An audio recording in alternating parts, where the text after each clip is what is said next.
everyone, and welcome to the 2022 UAF Arctic Innovation Competition presented by UCibelli Coal Mine.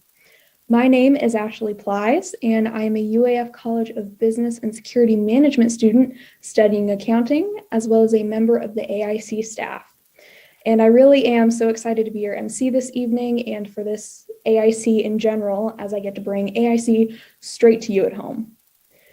We appreciate all of the creative ideas that are submitted to AIC every year, but after a round of preliminary screening, only 10 submissions can make it to the main division semifinals for ages 18 and over. You will hear 5 of those ideas tonight, and they are competing for several cash prizes up to $10,000. Of course, we can't do without an amazing expert panel of judges joining us tonight. I have the distinct pleasure of welcoming Jack Wilbur, the 2022 Main Division Judges Chair from Design Alaska, John Bittner of Alaska SBDC, Jim Cully representing Mount McKinley Bank, Reggie Dallaire from Respec and the 2014 AIC Arctic Kicker winner, Brian Holst all the way from GEDC, Kathleen Hook representing Doyon Utilities, Melanie Lucas Conwell from the 49th State Angel Fund, and Justin Seavey representing our presenting sponsor, UCibelli Coal Mine, and a UAF MBA graduate. Thank you so much, judges. The Arctic Innovation Competition awards over $40,000 in cash prizes and awards. This cannot happen without the generous support of many donors. And of course, we want to give a shout out to our presenting sponsor, UCibelli Coal Mine. emceeing the awards ceremony on Saturday will be Lisa Herbert, the Vice President of Public Relations at UCibelli Coal Mine and the Executive Director of the UCibelli Foundation. So for that, tune in at 1 p.m. on Saturday. Additionally, founding sponsors have supported AIC and our mission of innovation and economic development since 2009. That list includes AEDC, Design Alaska, Doyon Limited, FEDC, Kinross Fort Knox, JEDC, and North Rim Bank. As AIC has grown, so has our sponsorships, including Alaska SBDC, GCI, SAS Designs, and Alaska EPSCOR. Supporting the Cub and Junior divisions is Alaska 529. They provide 7 educational saving plan scholarships at $2,000 each. And new this year is the Classroom of the Future Award, which will be announced Saturday and is given to a K-12 teacher who incorporates AIC in the classroom. Additional side prizes are supported by the Educational Legacy Fund, Alaska EPSCOR, Mount McKinley Bank, and Respec. More details will be highlighted a little later in the program. But for now, let me share how you can vote for your fan favorite. Voting offers you a chance to select your favorite idea in each division. Recipients will receive $100 and one of these amazing, unique Lego trophies. All thanks to Chris Murrock Allstate for sponsoring this award. So make sure you cast your votes before midnight tonight. Now, without further ado, let's get started with presentations. Each competitor has 5 minutes to present their ideas, followed by 5 minutes of questions from the judges panel. Beginning the final evening of the semifinals is Mark Oldmixon presenting the Drive Up Winter Plug-in. All right, Mark, can you see your slide? I can, yep. All right, just go ahead whenever you're ready. Great, thanks. My name is Mark Oldmixon, and this is the Drive Up Winter Plug-in. You can advance the slide. I'm making some assumptions here, but I'm willing to bet that everyone who lives in Fairbanks has both forgotten to unplug or has plugged in their car, has forgotten to unplug and plug in their car during the winter days. We've all left a blue snake on the road or woken up to a frozen battery. This product is inspired by that event that happened to me again this winter. However, not only is it the forgetfulness that's a problem, but laziness can be an issue too. Perhaps some of us have nice enough cars that we maybe don't need to be plugged in at 0 degrees to function. Maybe we roll the dice and neglect our car at those temps. However, we should be plugging in at 20 degrees above zero and colder in order to improve the Fairbanks air quality. Cold starts aren't great on your cars. You can advance the slide. So entering the wonderful world of magnets and wireless charging, VoltSafe kind of beat me to the idea of a magnetic plug-in. However, they've not improved the convenience factor. I'm proposing that we take their advanced magnetic plug-in and add some automaticity to the problem. I'd like to be able to pull up to my parking spot at home or my fictitious reserved parking spot at work. I work on campus. There's no reserved parking for me there.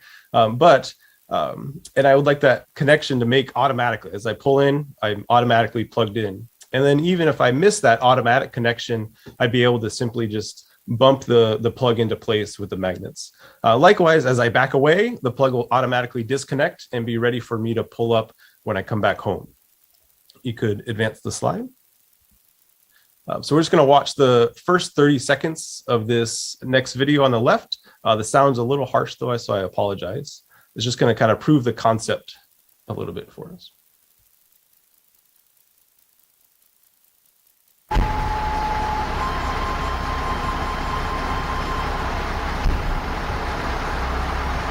So here you'll see a fire truck pull away, and their exhaust system is magnetically connected.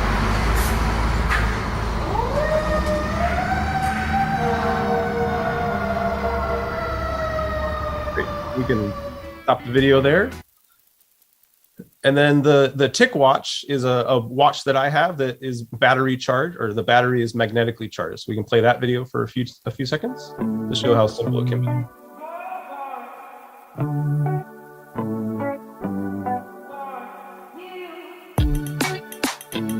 Great, thank you.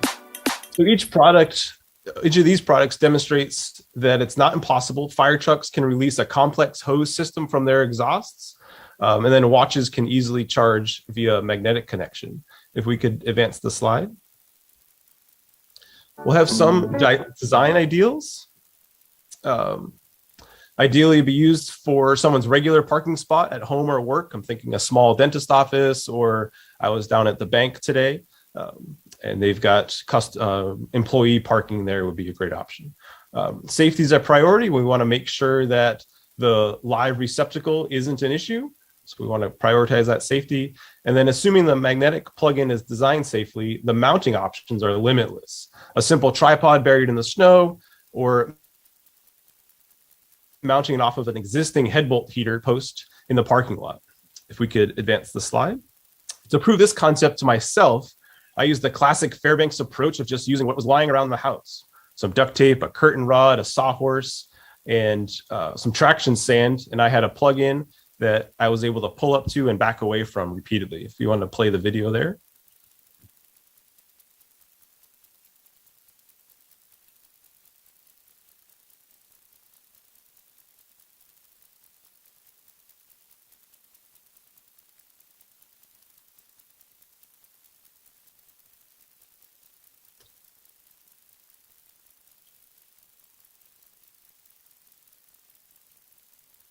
Great. And we can advance the slide. So obviously we need to maintain the ability to plug in a traditional blue snake for those times that you break your daily parking routine. So we would maintain that. The wiring location I chose was at the front fender there, where I think it collects the least amount of snow, is kind of shown in this picture here. And then the plug stand could be sold separately. So you could buy the magnetic plug and just attach it manually yourself, or if you wanted to have that stand as the automaticity, you have that option. If you miss the magnet, you can simply bump the magnet or place it yourself with your hands, avoiding that kind of clumsy balance game that you play trying to plug in under your bumper. I think I'm out of time. Thank you so much, Mark. That was a great presentation to start off the night. And we'll get right into questions from our judges. And the order will be Jack, John, and Jim. Jack, take it away.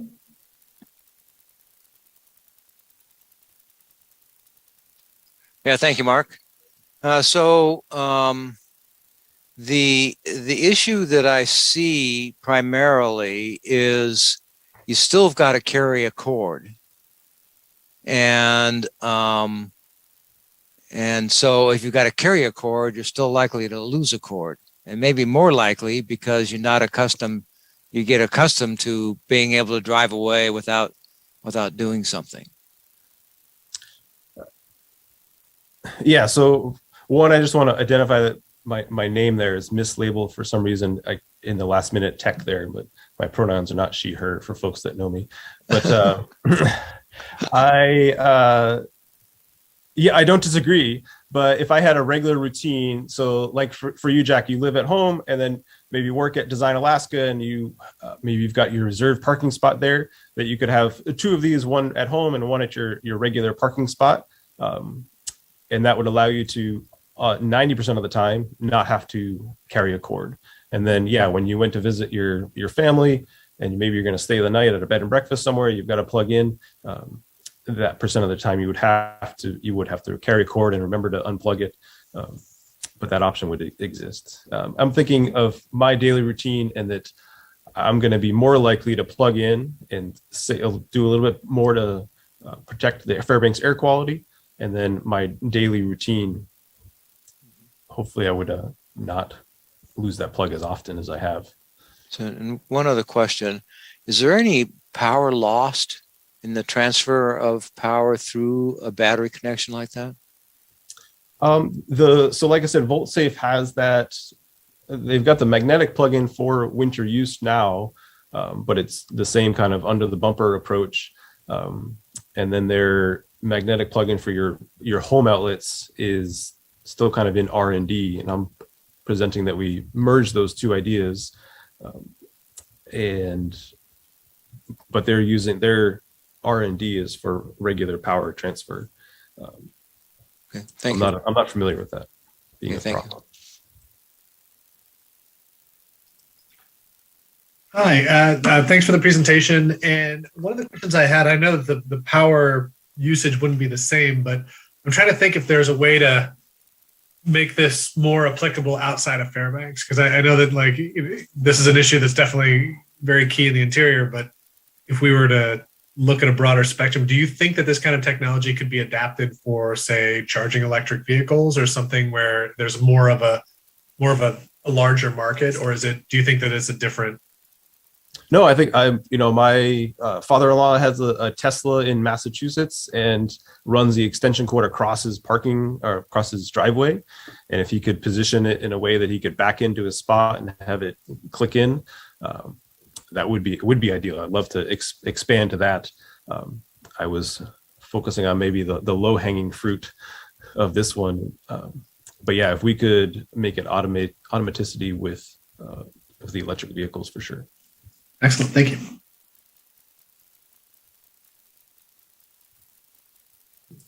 So I like I understand. I've seen the winter snake lying all over the place. People drive away with those things. And I like to be able to unconnect that like that. I almost see it like there was one that was done around here where it was like a spool deal. And so I could see you pull it out and then you could just attach it when you got home, and that stayed there. And then you could just drive away and it spools up and it goes out. So I like that option, the connection type deal. I guess how the whole drive up, I have a hard time with. I mean, I back up to my boat and I've got a camera that looks right at that hitch, and I still have a hard time getting it hooked up to it. So I'm thinking of a small magnet like that. And I'm not going to be able to hit that with my truck.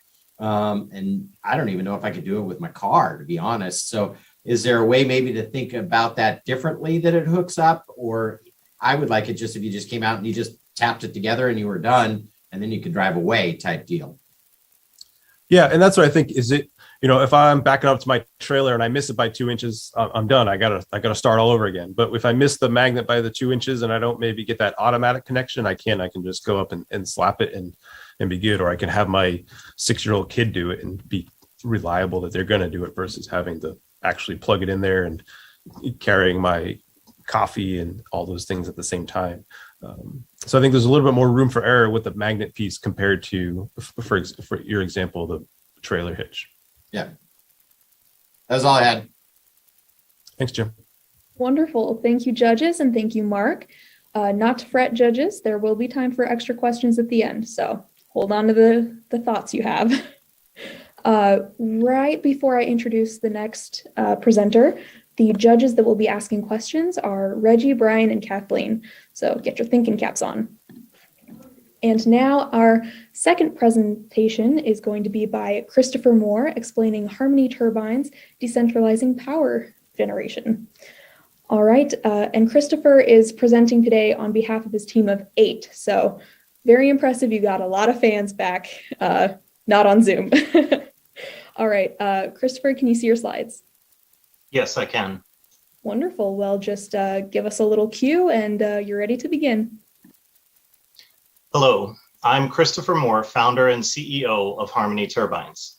We're a startup company developing small-scale and residential wind turbines with capabilities never before seen in the industry.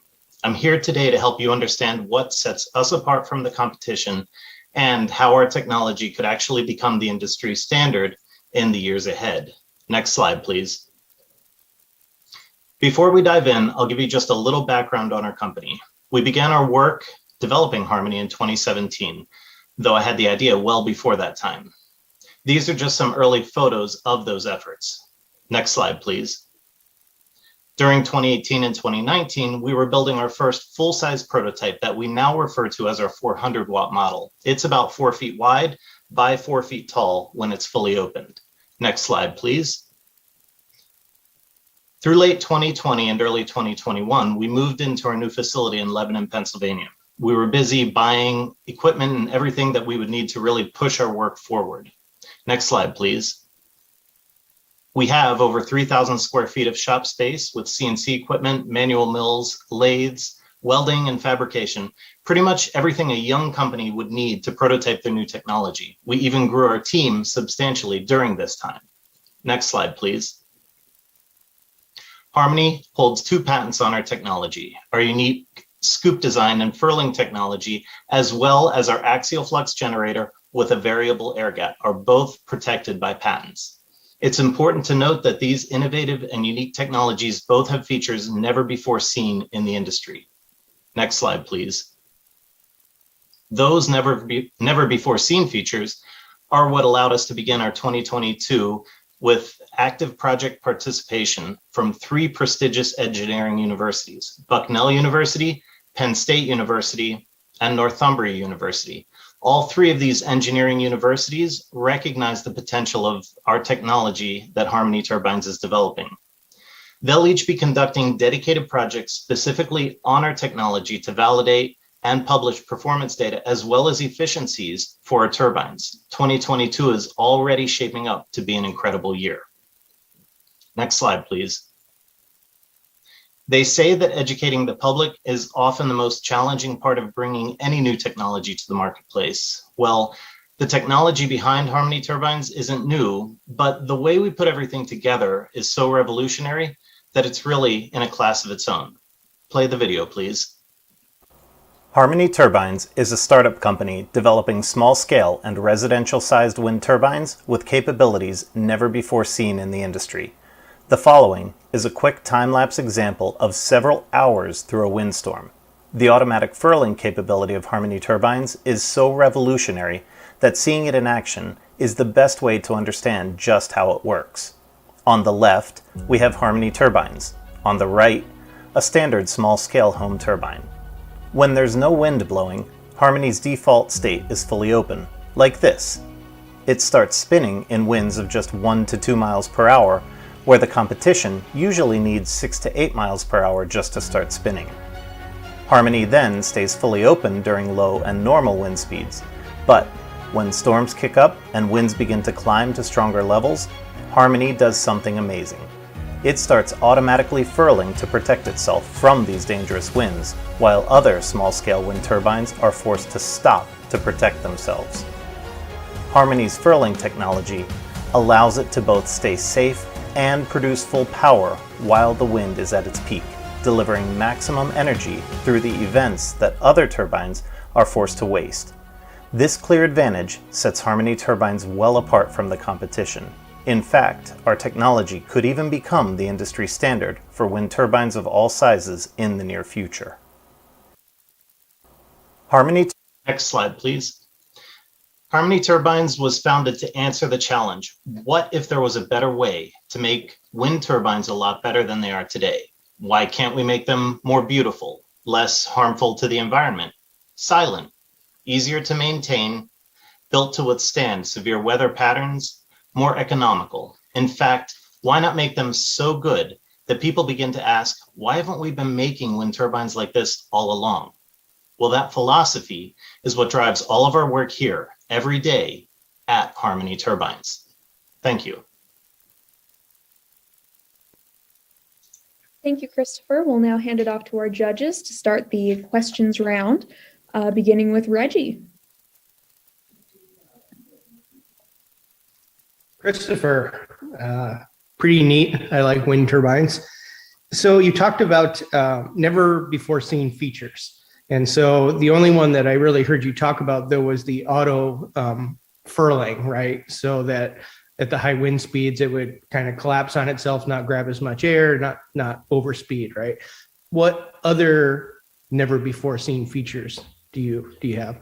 The generator. In our patent, we have an axial flux dual core solid core dual pull generator with a variable air gap. So that variable air gap has never ever been seen before in the industry. There's nothing like it out there. And the universities that we have, Bucknell, Penn State, and Northumbria, actually lost their minds when they took a look at this. They couldn't believe that that wasn't already patented technology. It's the perfect type of generator for a wind turbine. And then a follow-up question. So let's just say at moderate wind speeds where both a standard windmill, whatever you call it, and yours are operating. Is there an efficiency advantage with your design? No, not at moderate wind speeds. Really, the only thing you have with Harmony that makes it better is the low startup wind speed capability that the other turbines usually need like 6 to 8 miles per hour before they even begin spinning, where we can start spinning and start getting that inertia moving at 1 to 2 miles an hour. So that's your real advantage, is low wind speed and high wind speed. Well, that's the high wind speed is huge. It's not to be understated, because when you think about it, you can have low wind speeds for 10 hours, and in 1 hour, heck, in 30 minutes of high wind speeds where you're making phenomenal power, you're going to outstrip all the 10 hours that you just sat there, gathering for the low wind speed. You bet. All right. That's all I have. Thank you. You're welcome.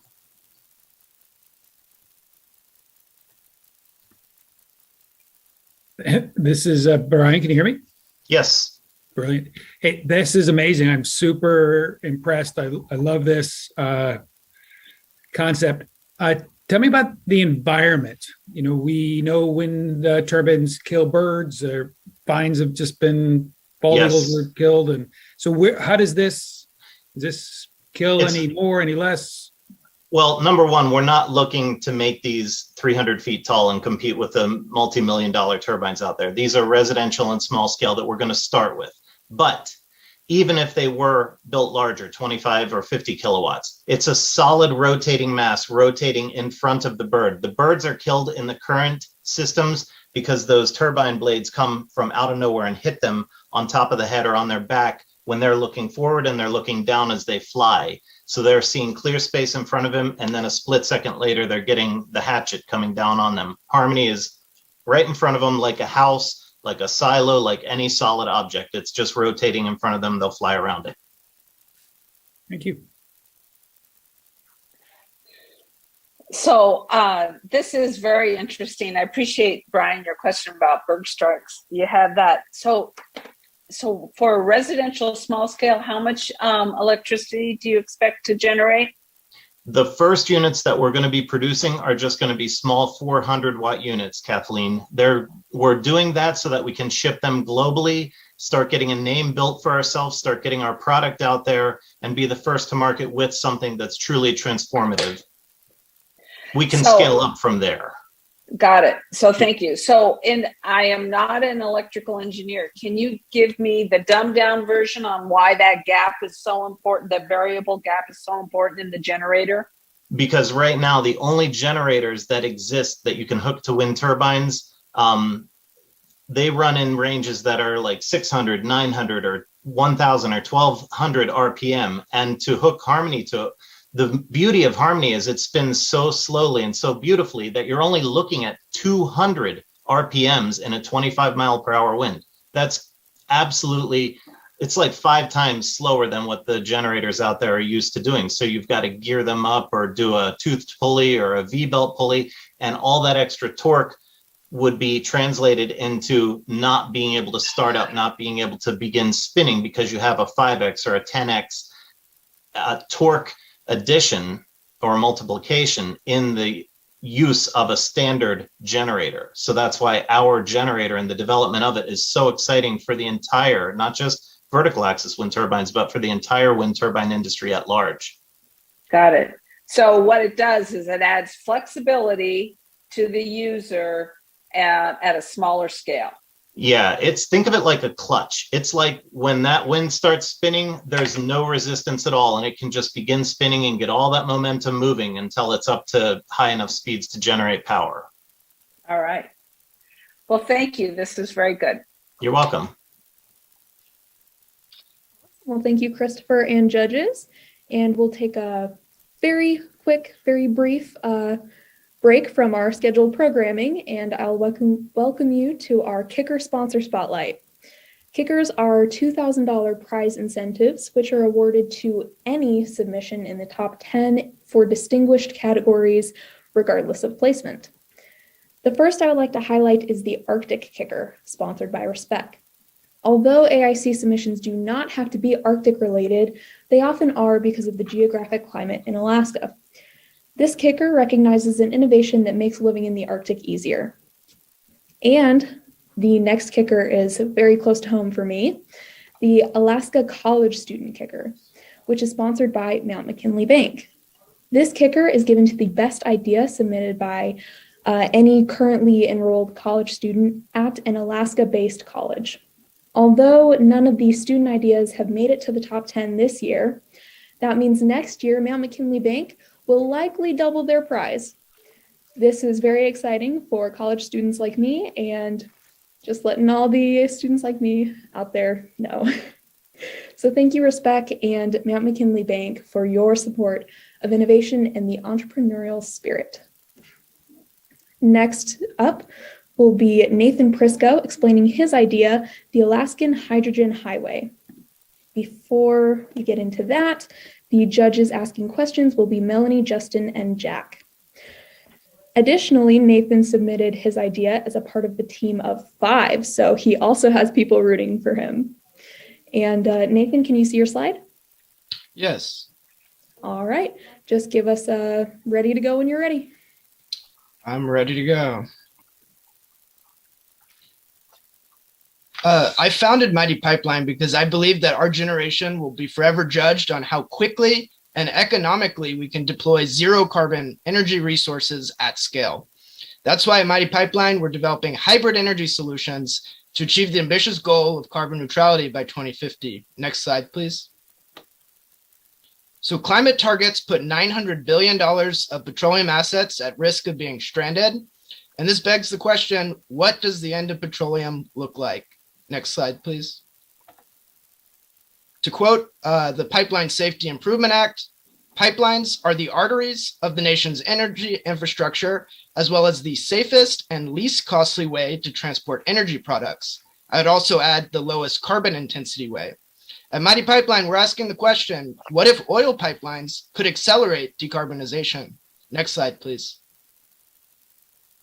That's why at Mighty Pipeline, we've developed a breakthrough fluid technology that allows ammonia to be transported with crude oil in a shared pipeline or fuel system. In a pipeline, ammonia can be recovered and shipped to markets as a carbon-free energy carrier. And this really opens up opportunities for Alaska's vast fossil and renewable resources, including North Slope gas, which can be made into blue ammonia, and the carbon dioxide stored in a depleted oil reservoir, renewable ammonia made from renewable energy and water. And this could include large hydro projects, which haven't been developed due to a lack of local markets, or even community-based energy projects, giving them the option to export their excess renewable energy as a liquid fuel. Next slide, please. So why ammonia? Hydrogen and ammonia can be produced renewably from electricity, air, and water. There's a lot of potential for the hydrogen molecule to decarbonize transportation and industrial sectors, but there are serious concerns whether hydrogen transmission and storage infrastructure can be cost effectively deployed in many regions of the world.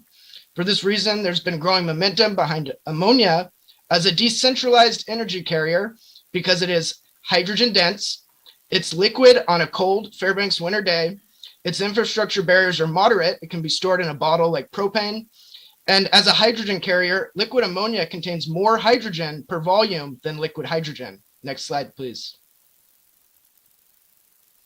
Our vision is to reconfigure TAPS to ammonia service early 2030s to meet announced demand for clean ammonia and marine transportation and power generation. And this will enable the progressive diversification of energy exports, as well as protecting against price volatility. On the current trajectory, oil productivity is declining, and TAPS may be uneconomical to operate within the coming decade.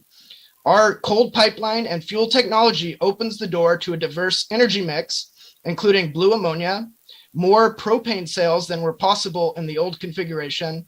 It's amenable to enhanced oil recovery, and most importantly, it sets the stage for a green wave as soon as electrolyzer costs are competitive. Next slide, please. What we've developed is Mighty Solution, a partially decarbonized fuel oil manufactured with technology inspired by the consumer product industry. So think shampoo, lotion, peanut butter. The problem we've addressed is that ammonia and crude oil are not compatible, but we've developed a low-cost, high-throughput method for manufacturing the world's first stable oil fuel emulsion. As mentioned, this can be deconstructed, the ammonia recovered, or it can be sold as a blended fuel product to the marine industry, which would boost the value of the crude oil. Next slide, please. So what can we do with this blended oil? We can begin to decarbonize over 80% of the world's merchant vessels, which are oil burners. There's a global race underway to develop the ammonia marine engine, and our blended fuel option provides a potential onboard space savings up to 10% over dual fuel. It's also attractive to low-income countries, which cannot justify the capital barriers to LNG. Currently, we're developing a fuel mixer prototype to deliver to engine manufacturers. Next slide, please. The team includes myself, a hard tech innovator, Hazika Colland, community leader and entrepreneur, Zach Schmidt, software account manager, Kellen Megcu, software megamind, former BP executive, a Gates-backed hydrogen technologist, a former cabinet-level Japanese government official, and we're currently working with Pacific Northwest National Lab and has been featured in Fortune magazine as well as Alaska BizMag next month. I would be very happy to take your questions. Thank you. Wonderful. Thank you, Nathan. Up first will be Melanie asking any questions she has. Thank you, Nathan, and certainly a great story and product, gosh. How soon do you think this can hit the market? Yeah, so really we're following a playbook of a water-based product that Venezuela had manufactured called Oremulsion. And really what attracted me to that product and strategy was how it shocked the energy industry and how it came out of nowhere and was the first technology fuel product to sort of rapidly displace a lot of other hydrocarbon fuels. So really we've taken that concept and we've, cleaned it up with, a zero carbon fuel. Very nice. Thank you. And what has been the feedback that you received from the oil and gas companies? Are they, or even from, it sounds like vessels and marine vessels that are going to be the future customers? What has their feedback been? Yeah, so I mean, we've gotten a lot of support, and like in my career, I've worked a lot with people in the oil industry, and they always say, "Oh, that's a great idea," but we're really starting to see some real traction on this. We had an excellent conversation with Norway's ambassador to the U.S., Anniken Krutnes, and she's sort of hooking us up with oil companies in Norway, as well as they have a sustainable energy catapult where they're doing ammonia tests, so Wärtsilä. And I'm really interested in that because the state of Alaska actually approved, so there's a tier 3 NOx waiver for marine engines in Alaska. So rural communities, anything we develop for the marine industry can also be deployed in rural communities. So we're excited about that. Thank you, Nathan. Justin, over to you. I think this is an extremely interesting idea, and I particularly like the use of existing infrastructure from whether it's carbon capture and storage or some other solutions that have been talked about. Developing the infrastructure to really make a solution feasible has been one of the major stumbling blocks. So I think that is very much a strength for this idea.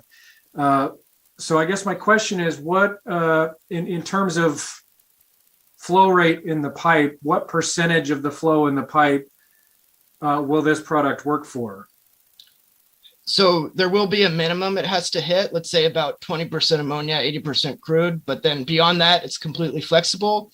And really what's sort of a real selling point, I believe, for our technology is it's actually a flow booster. So if you start to think about how hard it is to permit a new pipeline project, and you look at Canada where their pipelines are chock full, you could really see how this can actually sort of move more material through those pipelines, sort of debottleneck some of the issues they have. And in the case of Alaska, it's a freeze protectant. So a lot of the problems that we're running into with the pipeline freezing, those will be eliminated. So, I think it's got some compelling points to it. And also, so one of the biggest sort of criticisms, I guess, is asset integrity. And so our product is actually less corrosive and safer to transport than pure ammonia is. So that's a plus. Is there can you change that percentage on the fly, or is it the kind of thing where you have it set up and you have to run there and you have to shut everything down and change it if you need to ramp up or scale down? Mm-hmm. So you can add more ammonia on the fly and you can take stuff out, but if you hit that sort of minimum point, then then you're going to potentially run into some issues. But so for example, if there were a problem at the ammonia production facility and you needed to shut it off, you can just shut off the flow to the pipe and the rest of the pipe can keep going. Right. And, I'm sure there's strategies you could develop so you don't have to shut off the pipe because there's still going to be crude oil. So, I mean, there's definitely contingency strategies we can put together. You usually have some on-site storage. And most of the time a plant is a planned sort of, they don't go off unexpectedly. It's really maintenance activity. So, okay, we got to bank some to make sure we keep it running. Cool. I want to leave some room for Jack. Thank you.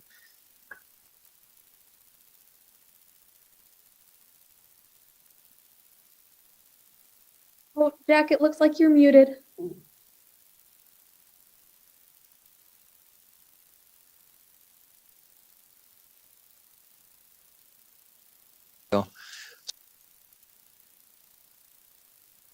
Oh, he's still muted. Still not working. Okay. Where does ammonia come from? We have to make it gas or renewable.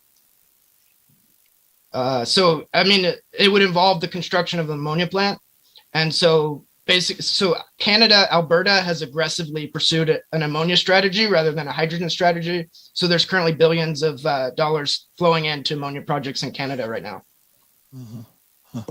And what kind of who would construct the plant on the North Slope?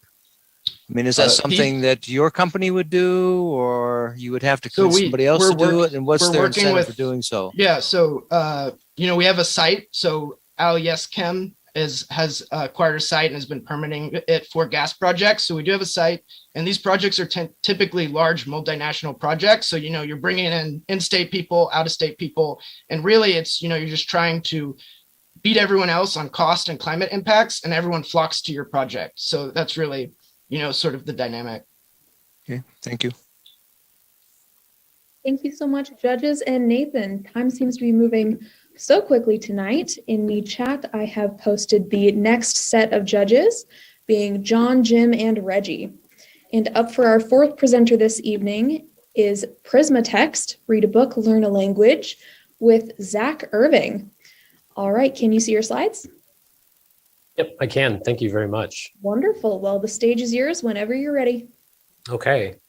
So everybody here, imagine that the next book that you read that book gradually and incrementally introduces foreign words and phrases. So as you're reading, you're actually acquiring a new vocabulary in a language that you're already studying. Next slide, please.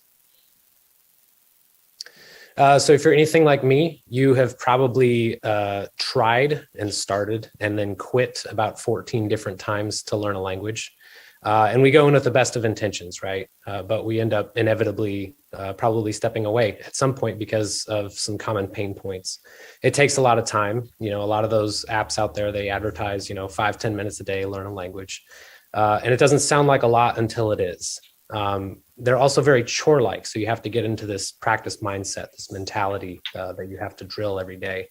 And lastly, no matter what you're using, whether it's like a curriculum or an app, you're probably going to be using the same methods and you're going to be learning the same things. So I know how to ask where the library is in like 6 different languages, but I've never actually had to ask where the library is. Next slide, please. So with Prismatext, as I said, we introduce foreign words and phrases into the books that you're already reading. So we like to think that we solve these pain points for you. We give you back your time, right? So you're doing something that you already enjoy. And as a result, you're kind of acquiring this vocabulary passively. It has a very effortless quality to it. We've got about 3,500 customers right now, and a lot of them have remarked that about after chapter 3 or so, they stop, having that friction of being introduced to these new foreign words and phrases. It just starts to come naturally to them. And then lastly, you get to decide what you want to learn. So if you want to read romance novels and study French, you can do that. You can do crime and mystery, studying Japanese. It's totally up to you. Next slide, please. So during our pilot program, we were actually delivering ebooks to our customers, and they'd have to like sideload it into their Kindle. It was kind of clunky, but still, we had a lot of great reviews and feedback. In December, just a couple of months ago, we launched our mobile app. So this is on both app stores now. All of our books are deployed through the app, and it's going to allow us a couple of things. First of all, it's going to allow us to optimize our deployment pipeline. And second of all, we get to add a lot of new features that we think our customers are already really happy with. Among them being audio pronunciations and then density variants of each book. So you can, depending on your exposure to that language, you can scale up or down how intense your language experience is. Next slide, please. So this idea of blending foreign words and phrases into a book is known as diglot weave. It has its academic origins back in the 60s. But the problem with doing diglot weave books back then is that it was very manually intensive. If you were going to take an average length book, like say the first Harry Potter, and do a Spanish blend of it, it would take you about 1,000 man hours. Our tech that we've written reduces this number down to 2 hours, and that is agnostic of however many languages that you end up deploying into. And future versions of our app will get this down to real time, so that as we continue to partner with publishers, we'll get that, they'll be able to put their books on the bookshelf the same day. Next slide, please. So right now we are an e-commerce bookshelf. The future is going to look like a kind of a subscription, maybe a feature-based subscription, similar to like Audible or Scribed, with tens of thousands of contemporary titles. Next slide, please. We see, at any given time, there are about 2 billion people in the world learning a language. We see our target market as the convergence of those language learners. They are those who are both online and already reading.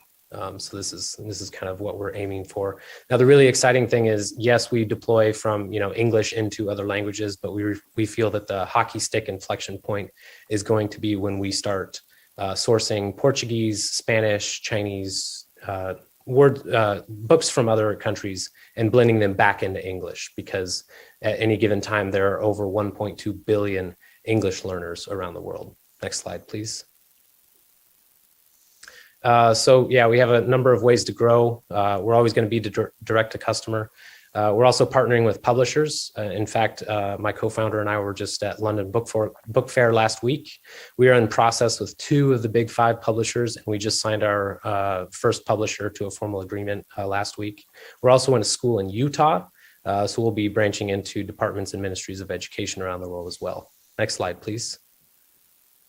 And then, yeah, we're in the middle of a raise. It's going to give us about 18 months. Next slide. Running out of time here. And yeah, this is us. So thank you very much. Great, thank you, Zach. We'll move on to questions, starting with John and then Jim and Reggie. Hi, Zach. Great presentation. I really continue to like the concept here. Can you talk a little bit about sort of what you see as the most innovative part of this, just from like a mechanical standpoint, right? I mean, like what part of this is where you guys really had the value add, that you put the e-books and the online learning and you've mashed them together? You talked a little bit about it, but I want to give you a chance to just sort of go into that a little more. Sure. Yeah. So one of the, based on like research and survey data that we've come across, we found that the highest friction points to learning a language are primarily vocabulary and grammar. And those are the things that just take the most effort.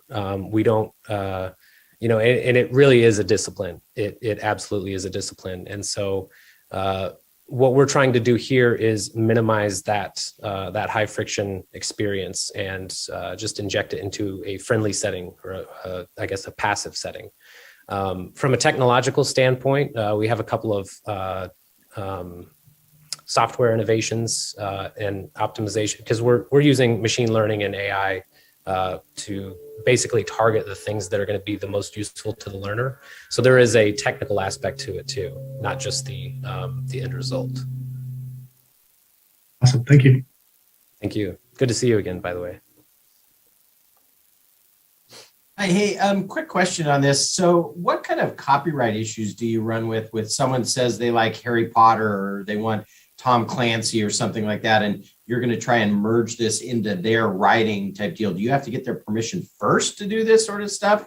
And is that where you go with working with publishers and they're going to have to go to each one of their authors, or how does that work? Yeah, so our pilot program, we worked primarily with public domain and out of copyright books. So you are right. And that actually explains why my co-founder and I were both at London Book Fair last week. And we were at Frankfurt Buchmesse in October. So as we go forward, we're going to be partnering with these publishers to acquire rights to their books, which if you know anything about publishing, it's a very slow moving industry. We all remember their uproar over the Kindle in the early 2000s. So it's a very slow moving industry, which actually kind of works to our advantage because we see this as a defensible moat, because we're the only ones out there who are doing this right now. And anybody who wants to play catch up is going to have to go through the same timeline as we are. And we've already got that head start. So we do see ourselves as an acquisition target for a larger company if that were to ever happen. But yeah, we do need to make sure that we enter into these relationships with these publishers in order to bring contemporary titles. And as I said, we've had tons of meetings. We just signed up our first publisher last week, got access to their titles. We're in talks with, I think 7 more, or we're in process with 7 more. And we're at the preliminary and process stage with 2 of the big 5, one of which is, well, we can't really, describe which ones, but we also have a major university press that we're in process with. And just one other quick question on that. So do you see this as where you're going to have to share, like Apple shares with artists when they sell their music, or you do this for someone's book, or are you going to have to cut them a slice for each one type deal? Is that how you see this going about? Yeah, it's a pretty typical agreement in publishing to have a revenue share model. And then the agreement that we set on top is, so we straddle between foreign language rights. So we kind of create our own little sub rights. Reggie, all yours. Okay. You did answer one of my questions for me, and that was, I was wondering how you chose which words were going to get translated into another language, but you do that with AI. That's correct. Yeah, we kind of we treat each book as its own universe, but we also have to make sure that we consider what's actually useful in the real world. And then I was thinking, and you might already do this, when I go to play solitaire on my phone, right, and it says easy, medium, or hard, could you do the same sort of thing with your app where you're picking the level? Like, I'm pretty advanced, but I still need room to grow. I'll pick the difficult, right? Do you have anything like that? Yep, we do actually. So every book on our bookshelf right now has different density variants. So you can choose like how much saturation you want to see. And then as we improve our language models, we'll also be getting into more advanced grammatical concepts too. So you can change your density, you can change your difficulty, you can change your ramp. It'll be a truly customizable experience. I was going to ask if your feedback from publishers has changed anything, but I think I'm out of time. They have only gotten more excited. I'll just say that. All right. Thank you. Thanks. Thank you, Zach, and thank you, judges. No fretting, though. There is time towards the end to ask more questions, so don't worry too much.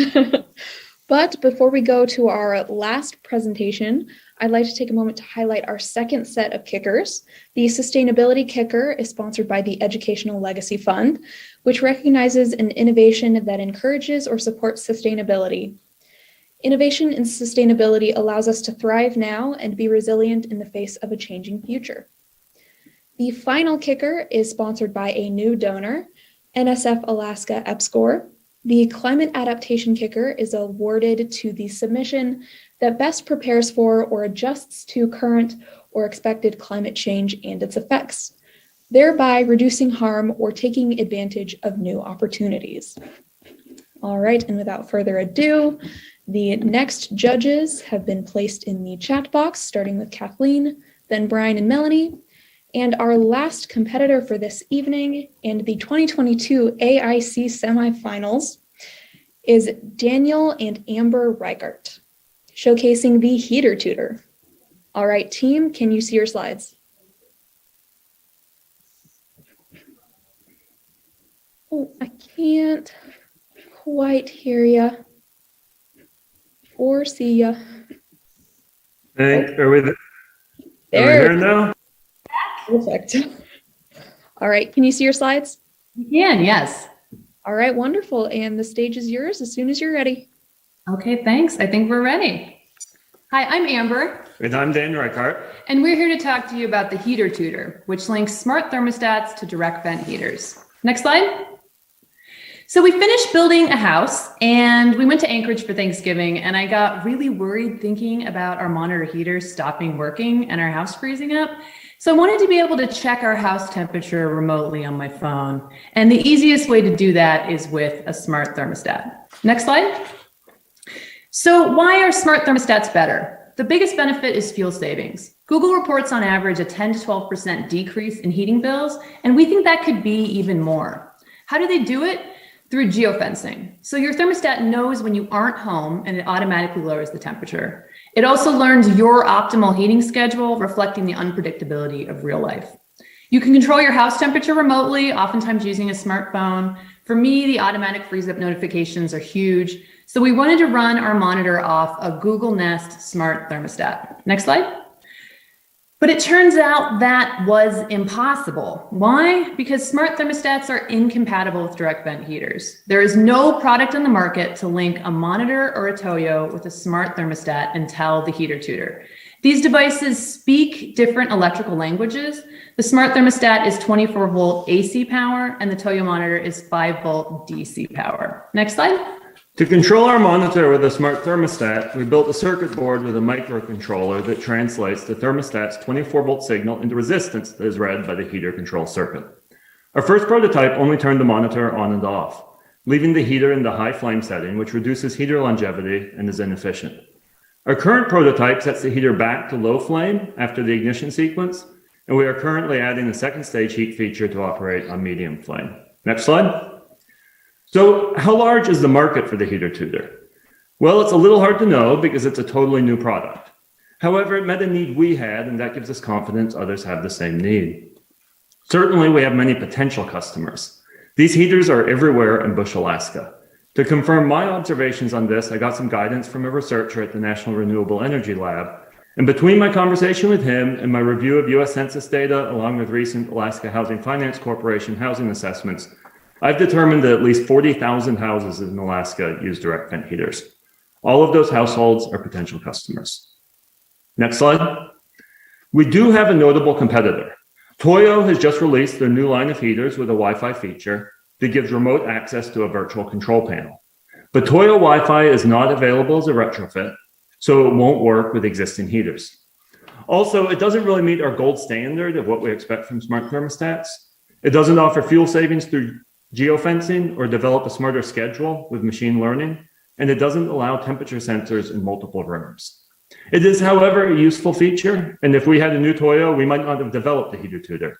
But it isn't a complete replacement for having the smart thermostat that the heater tutor enables you to use. Next slide. So we've installed our initial prototype on the monitor in our home and it works great. We love it. We made modifications to a second device and we're currently testing it on a friend's Toyo heater.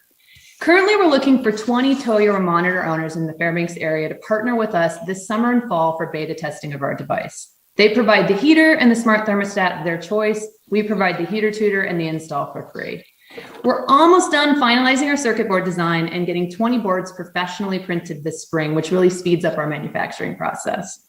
We plan on spending 2022 refining our design based on customer feedback and ringing the new year, starting to sell these devices in 2023. Next slide. We can help Alaskans save a lot of money. At current heating oil prices, a person with a small house will save something on the order of $500 a year by using a smart thermostat. The heater tutor could help 40,000 Alaskan families save $23 million a year in fuel bills while avoiding 46,000 tons of carbon dioxide emissions. Now, Google or Ecobee might say, wait a second, our product realized those savings, not the heater tutor. And I would sort of agree with them. If you have a heating system that's compatible with a smart thermostat, you should install one tomorrow and you don't need our help. But if you have a Toyo or monitor heater, you should also install a smart thermostat, and we want to help you do that. Next slide. Thank you so much for listening to our presentation. We're pretty excited about the heater tutor, and we hope there's people out there that feel the same. If you'd like more information on our summer beta testing program, please email us at heatertutor@gmail.com. Thank you. Thank you. Wonderful team, a great presentation to end the night with. And I'll hand it over right to Kathleen to start us off with questions. Well, that was just a fun presentation. You guys did a great job. Thank you very much. So a couple things. Can you explain what geofencing is? Yeah, so the most common way that it's a feature of smart thermostats. It's not a feature of our product. And the most common way that they do this is they use your location technology on your cell phone to know when you leave the house and when you're coming back. So oftentimes, if you're more than 3 miles away from the house, they will then put the thermostat in or the heater in an eco mode. And then on your way home, see that you're now again 3 miles. And that's customizable how far away. Thank you. All right. And so what do you need at your home? Do you need a Wi-Fi environment? Is this Bluetooth? Do you need electricity? I mean, what are the utilities that are required to have this operational? You do need Wi-Fi and you need a cell phone to use the majority of modern smart thermostats. The reality is you can accomplish something by having a really good programmable thermostat that doesn't require any of this internet stuff. And the heater tutor also will connect to a programmable thermostat, but people are kind of not so excited about those anymore. All right. Well, thank you. Pass this over to Brian. Thanks. I really like this. I have in Juno and I have my little monitor, and this could be very useful for me. So don't forget us down this way. So yeah, it sounds like they're on to this idea. So it's a good idea. So you've already proven that because they're already offering it in the market on their new product. So that's great. How big is your market? You said 40,000 in Alaska, potentially. You're not going to get all of them, but are these across Canada? Do you have any sense of where else you might be able to go? Because if you make this big investment to a market that's getting smaller, what have you thought about that?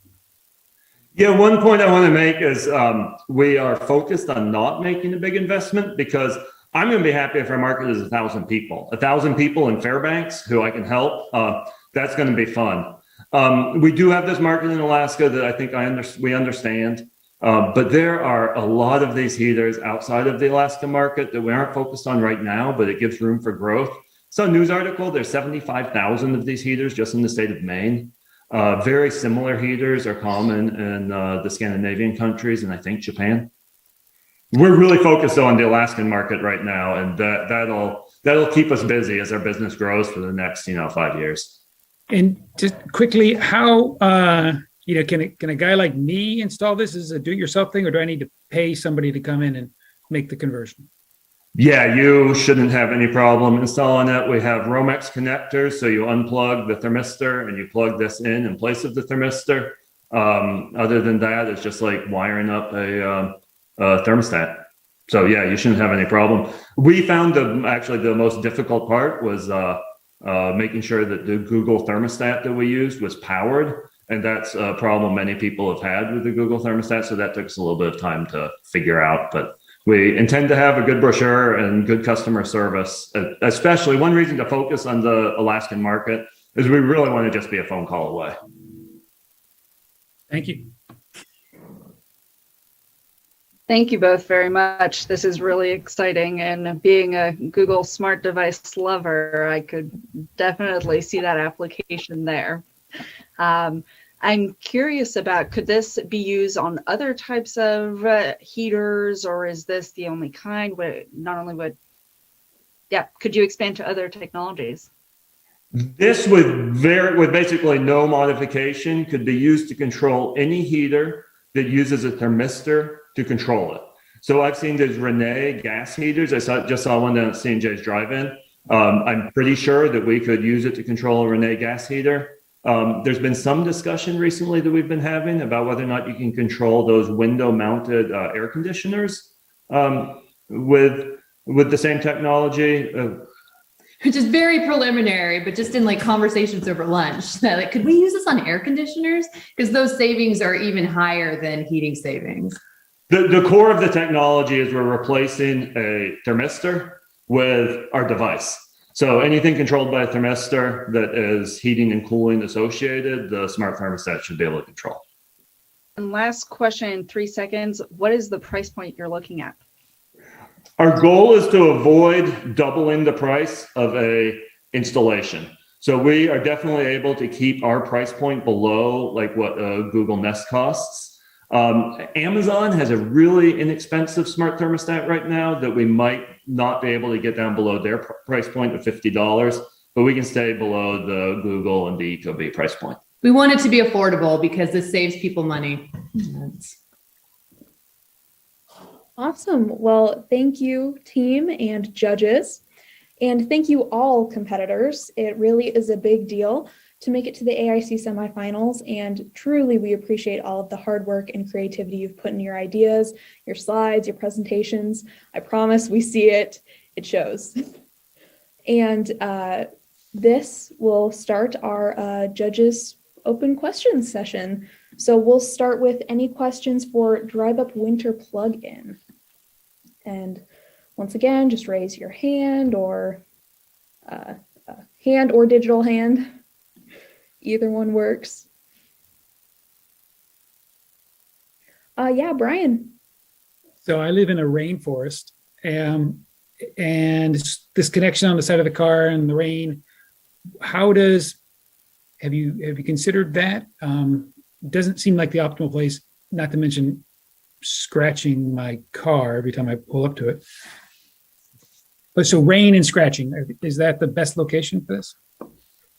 Yeah, so rain for me, then you don't need the plug-in. This is for a winter plug-in.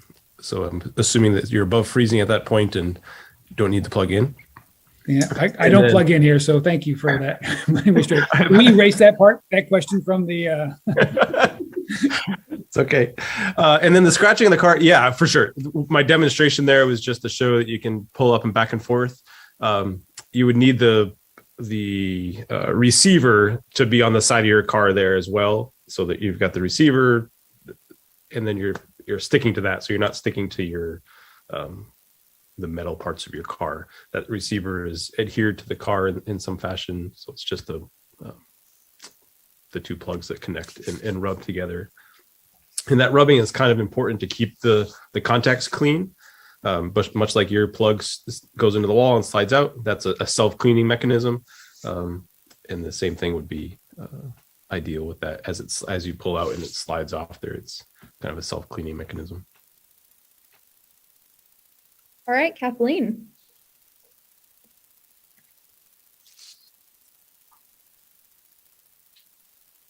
Unmute. Okay. Hi, Mark. And first of all, I'd like to wish Mark happy birthday tonight. Thank you, Kathleen. So that was where I'm just thinking things get dirty. That part of the plug with the car that's driving through mud. I mean, can you just talk a little bit more about that self-cleaning and how to make those, this is, making things connect? Yeah. Again, it's just the idea. So I'm thinking that this plug is coming out of your hood, either at the headlight interface or where that hood and the hinge near your windshield, and that plug's kind of poking out there, and then it's coming around the corner with a wire and a pretty flat magnet that sticks to the side of your car, and then you've got the mount coming out of the head bolt heater or the tripod or what have you. And when you get close enough, a couple inches, then it's going to click in there. If you come home at the end of the day and we've had 6 inches of snow during the day, things are probably covered up and you might have to spend a little bit more time getting it set up, but no more than you would finding your plug under the ground and making sure that it's not covered in ice. So I admit that we're not going to be able to remove the challenge of ice and mud, but I don't think we're going to add to it any more than a plug hanging out from your bumper. Thanks, Mark. Yeah. Wonderful. Well, it looks like there's no more questions for Mark. So thank you, Mark. And we'll move right along to Harmony Turbines. Does anyone have any questions for Christopher? Oh, all right. We'll start with Justin and then Jack. So I'm curious to know how big the Harmony turbine is and how much it weighs. And I guess where I'm going with this is, like, if your house will support a satellite dish or solar panels, will it hold up to the wind loading and hold this thing up on your roof? Or like, how do you mount it on your house? So Justin, that's the parts that we're actually working through right now. We have actively been seeking quotes from multiple different 3D printing and injection mold places to come up with the parts that we're happy with. And we're working on building that production kit. We'll call it an early beta kit right now. The prototype is really all we have to go off of. And we used a solid steel 1-inch shaft for the drive shaft and acrylic pieces for the scoops, and we have aluminum gearing and everything. It's about 65 pounds with the prototype. In production with proper parts, we're probably looking at something that weighs less than 40 pounds, I would guess. And you wouldn't have that frame around it either. We only have the frame around it so we can move it around and transport it and test it. But we're looking to have it all supported from a sturdy support at the bottom. So from a reasonable point of view, if I have a DirecTV satellite dish on my roof and the biggest windstorm I have doesn't carry it away, it's not going to do that for this either?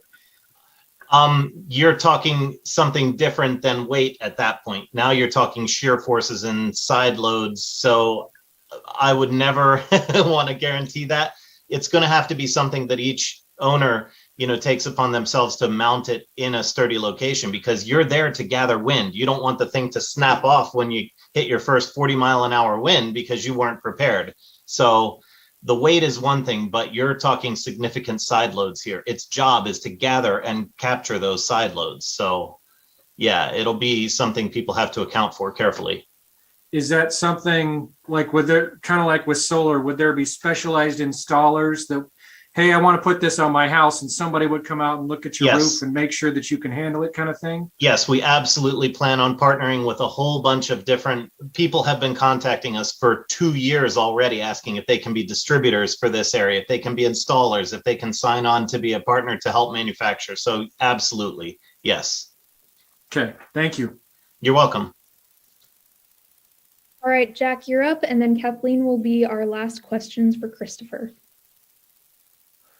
So just following along with the last line of questioning, this could be mounted on some kind of a tower or stand, right? I mean, Yes. it may be easier to do something like that as long as you could get it away from the house or something like that.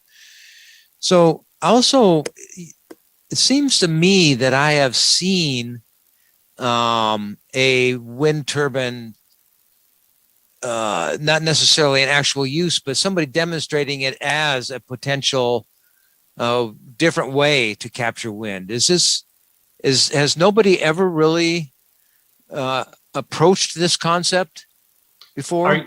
Are you referring to just vertical axis wind turbines in general, Jack, or? Yes, something that, gets away from the blades. It spins on a vertical axis. Yes. There's rather than a horizontal. Yeah. Many vertical axis wind turbines out there, but they're all static. Nobody out there can reduce their cross-sectional exposure to the wind. And that's what our claim to fame is. That's what our patent is, as well as the generator technology that we have that has the variable air gap. It's like being able to, have you ever tried to start your vehicle in fifth gear? I know when I was 16, I did it just to see if I could do it. And it's a nightmare. You can't go anywhere in fifth gear because you're trying to start out in too high of a gear ratio. That's what our generator will do. And then the furling capability with the reduction of its cross section, it takes care of the high end and the low end with those two technologies working in harmony with one another. Okay, thank you. You're welcome. Kathleen, do you still have a question?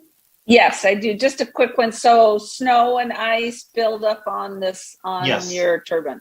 Yes, Henry Ford, when he developed the first car, it had wooden tires and all kinds of things. And then it was years and years later that they tackled the snow and the ice issues. Same thing here, Kathleen. We're going to be rolling out a simple 400-watt model that works in moderate climates. And then as we get funding and revenue coming in, we will absolutely be working on what we would call cold climate models that have resistive heating built into them and, weep holes so that the snow and ice as it's being melted can be sloughed off and spun off with a centrifugal force. So yes, it's on the list because there's a ton of cold climate areas that have tremendous winds. So we don't want to ignore that market. Alaska being one of them. Awesome. Well, thank you, Christopher. That's all the questions we have for you. We'll move right along to Nathan Prisco and the Alaskan Hydrogen Highway. Do I have any question takers here? There's lots of notes, lots of thorough writings they got to go through. Yes, Jim.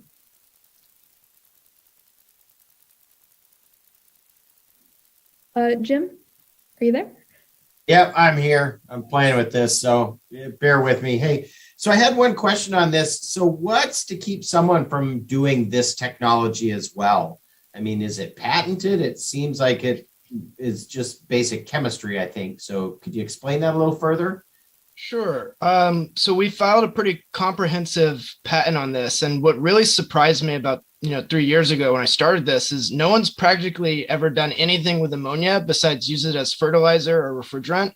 It's kind of a hassle to work with and people don't like to really play with it that much, I guess, in labs and stuff. So there's no scientific papers, there's no patents, related to this at all. And so we filed a comprehensive patent, which our lawyer advises is actually going to be about 3 patents, one on a composition recipe, one on our method of manufacture, which is actually kind of novel, and then just some use cases of how it's sort of stored and dispensed. So, we obviously that is the real danger when you're in the sort of oil industry. It's a real cutthroat sort of environment, and people with more money will, can try to. So I guess it's just a matter of, continually sort of get it upgrading our patents and filing more patents because patents are worth as their weight in paper essentially. So we have the first product, no one else is working on this, and it's just a game for us to just become highly specialized and niche so that it's too much work for them to move in.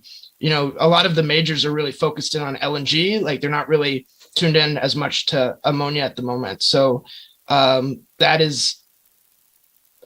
it's going to be a mixture of trade secrets and as many patents as we can acquire, as long as we're, continually innovating and upgrading our products. Okay. Second question I had along that is I've worked around a lot of the seafood industry and stuff like that, and ammonia is used as a refrigerant and is very toxic. And if you have a release, you can poison a ton of people. What kind of health risks or environmental risks do you have with this running through, say, the pipeline and someone shoots it again or something like that? Great. Yeah. So, and actually this is sort of blew my mind when I first realized this, but ammonia being a refrigerant, I don't know if you're familiar with Compound W, the instant freeze, the cans that use cold or like freeze off warts or whatever.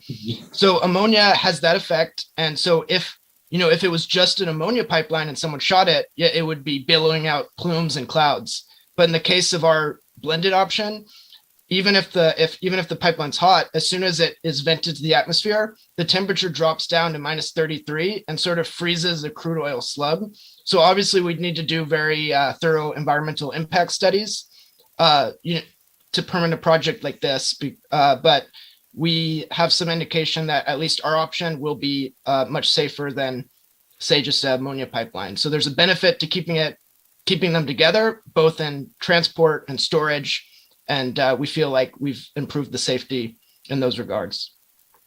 Thank you very much. That's all I had. Awesome. And Reggie, on to your question. Once you add ammonia and make that emulsion, what are your corrosion concerns? Like, what does that do to the inside of the TAPS pipeline? Mm-hmm. So what we're going with is in consideration of those, obviously we don't want to dissolve the TAPS pipeline. So, ours is a cold technology. So that's why we're really interested in Alaska and Canada. We're just going to have less corrosion at lower temperatures. And the fact that you have the oil in there, it can form sort of a wax coating on the pipe in some areas and protect it. So again, another thing that really you have to understand, and there's multiple types of corrosion and cracking that might occur. But really, if you do find a problem, there is an engineering solution. Usually you can come up with an additive that, will protect it or prevent certain modes of failure. So there's definitely engineering solutions that can be implemented if we have problems. If that answers the question. I think so. So it's a concern, but you think it can be mitigated. That's correct. Yeah, I believe that, as long as we are mainly the ammonia actually by itself isn't that corrosive. It just becomes a problem if you get oxygen in line and things like that. So, there's great care that needs to be taken, but it's not too much different from the sort of refined product lines in the lower 48 that are transporting sort of volatile gas liquids and things. So, a very important concern. I believe that we've tried our best to mitigate that, and I'm very optimistic that we'll do well on corrosion tests. Thank you. All right, Brian, I believe we have time for one quick question for you. It's not about rain. Is there, did I understand you that this increases throughput? And if it does so, can you explain that to me non-scientifically? I don't really understand how that happens or why. Sure. So basically what the emulsion is it's actually little tiny droplets of oil floating in ammonia, and ammonia is 10 times more pumpable than water. So essentially it's a bunch of crude oil droplets being propelled in a super easily pumpable carrier fluid. So if you're working with things that are very viscous, like, peanut butter, this is a really, when peanut butter separates out, you get the oil on top, and then the stuff that's on the bottom becomes much harder to stir. But when that oil's in there, it's creamy and spreadable. So that's the basic principle. Awesome. Thank you, Nathan. That's all the questions we have for you. We're going to move right along to Prisma Text with Zach Irving.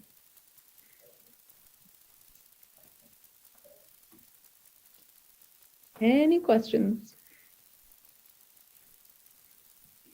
Oh, yes. We'll start with Brian and then Justin and Jack.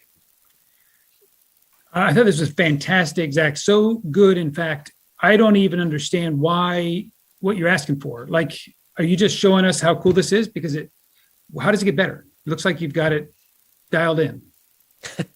I appreciate that. Yeah, so we still want to work on improving our language models. It's not, you can't really do a one-for-one swap, right? In fact, if you were to do a comparison of, say, something like an English sentence and a Turkish sentence, the subject, verb, object would be completely inverted. And in Turkish, you don't even know what the sentence is about until the very end. And in things like Japanese, you have things like particles, and the particles are essentially verbal or written markers of what is being done and to what or of what or what belongs to things. So there's a lot of nuance there, a lot of room to grow in that regard. And we want to get it down to, as I mentioned in the presentation, we want to get it down to a real-time deployment so that we can, as soon as the ink dries on these agreements with publishers, they can bulk upload 1,000 titles and they'll be on the bookshelf the same day. All right, Justin, you're next. So I would echo Brian. I thought this was a really neat idea, and I think I've experienced this at least on a small scale, reading novels that are originally written in a different language and then translated into English. They leave a little bit of that flair from the parent language in the prose. And so I guess one of my questions is how does it handle dialect or slang or colloquialisms that, cultural differences that maybe don't exactly translate? That's a great question. So first of all, thankfully, like the technology that we use, we can choose to kind of deploy into, Spanish, for instance, right? There's Spain Spanish and there's Latin American Spanish. But even with Latin American Spanish, there's nuance.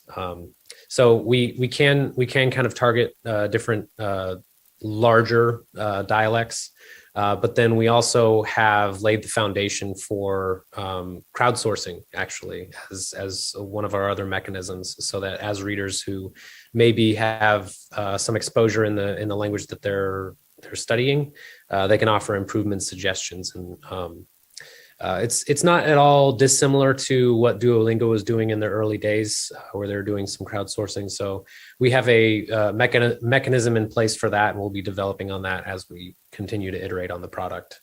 So is there maybe the potential, say, for example, you want to read The Count of Monte Cristo and you want to learn French? Well, so that's a French novel that was translated to English. So would your product be working off of the original French, or would it be working off the English translation and going back? So it would be more the latter. We want to stick with something that is familiar first, and then blend back into a language. But it also actually presents a really unique opportunity for us too, because as I alluded to in the presentation, we have to go around and get rights to these things, and we can't. We don't want to step on anybody's toes. And so assuming that there's a French rights out there somewhere, our customers, as they become more familiar with French, we can actually say to the French publisher, like, hey, we have a built-in audience who are just about ready to make that leap to a fully French text. Do you want to sell on our platform? And then that way we get going both ways. And then it allows us to upsell our customers, bring in new publishers. Everybody wins. So I think I just have one last question then. I have a family member who's working on their graduate degrees in speech language pathology. Is there potentially an application for this for people that have learning disabilities or delayed speech problems or that sort of thing? Absolutely. So one of the things that we did right away when we launched our app is we bundled in a typeface called Open Dyslexic. So this is addressing people who have dyslexia, and it basically gives unique letter forms to every letter. And so it really helps with reading comprehension. So from a visual standpoint, we have that, and we're going to be, continuing to iterate there, hopefully even contributing to that typeface because it is an open source project. We also have plans for launching audiobooks using the same methodology. accessibility is near and dear to our hearts. I'm a career designer, and so I'm always thinking in terms of like, okay, how would somebody with color blindness see this interface? So this is something that we have at the forefront of our focuses. So great question. Thank you. Very cool. Thank you. All right, I think we're ready for you, Jack. Okay, so I also believe this is really a neat idea and could, should help people to learn a language through the process. I remember one time, quite some time ago, I learned enough Spanish to get by when I was down in Mexico by spending 2 weeks on a beach with 2 books called See It and Say It in Spanish, 1 and 2, which was just pictures in Spanish words. So that's same sort of association. But has it really been put to the test? I mean, as far as, comparing it to the language learning ability of other techniques, side-by-side comparison, that sort of thing? And with... Yeah, actually that we acknowledge that this is kind of like an off the wall project.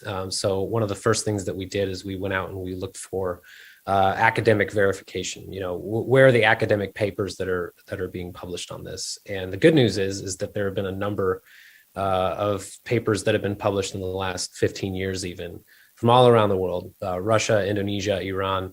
And the conservative estimates state that diglot weave is 50% more effective than traditional language learning methods as far as vocabulary acquisition goes, and up to 90% more effective. So it definitely has it definitely has the efficacy factor. Thank you. Thanks. All right, Zach, that looks like that's all the time we have for questions for you. Thank you so much. Thank you. And last but not least, we'll move on to the heater tutor. Any questions for Dan and Amber? I know there's lots of notes, whole rubric. All right, Jim. Hey, so I had a quick question when I was looking at this. Is there a possibility to make this wireless? It looked like you had to wire that across your wall and everything. And I was curious if you could make that so it was actually wireless, not wired to it. Is there a way to do that?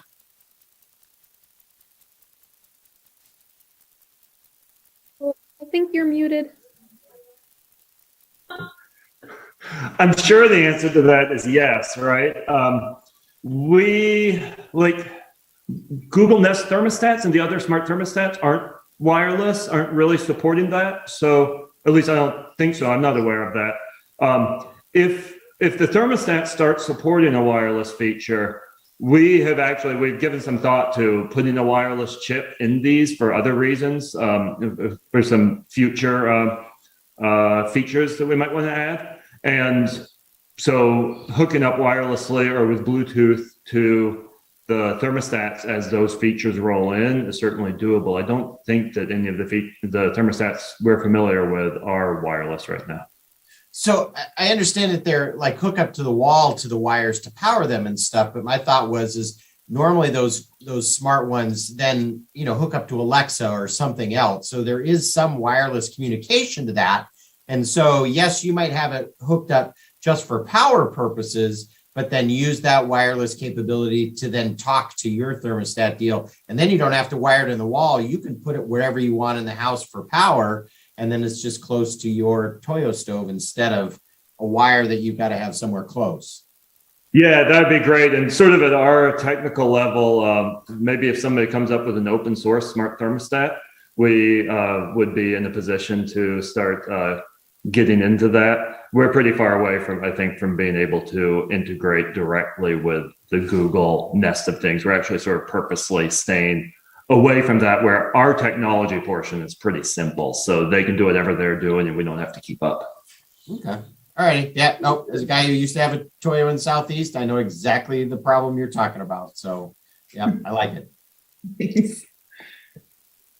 All right. Looks like our next question will come from Justin. So you'll have to forgive me because I'm not that familiar with smart thermostats. I'm curious to know how much control the user might have over the functionality. Like if you just want the feature where you can check to see what the temperature in your house is from your phone, can you turn off all the other machine learning stuff or some of those different kinds of things? Absolutely, at least on some of the smart thermostats. We actually primarily heat with wood.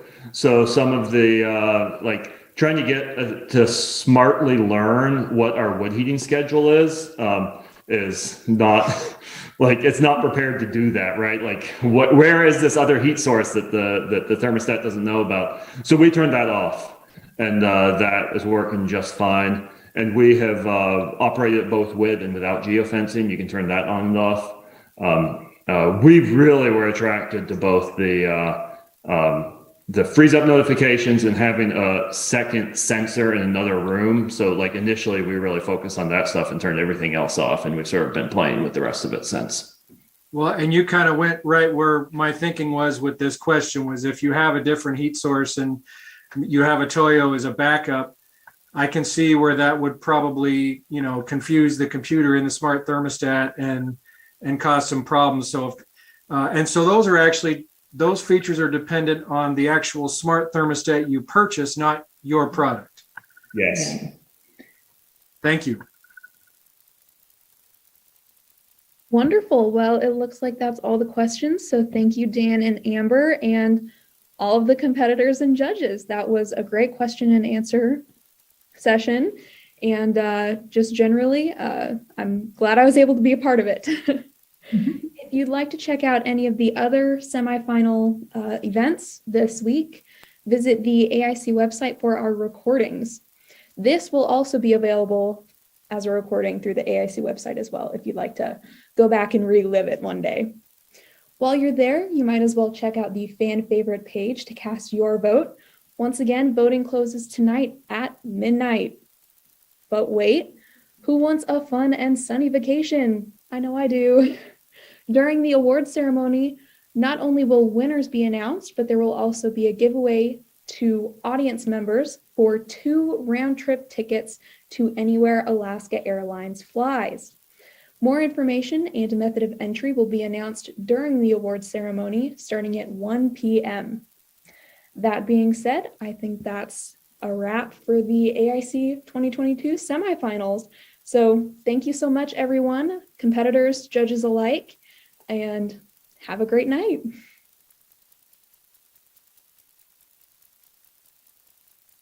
Recording stop.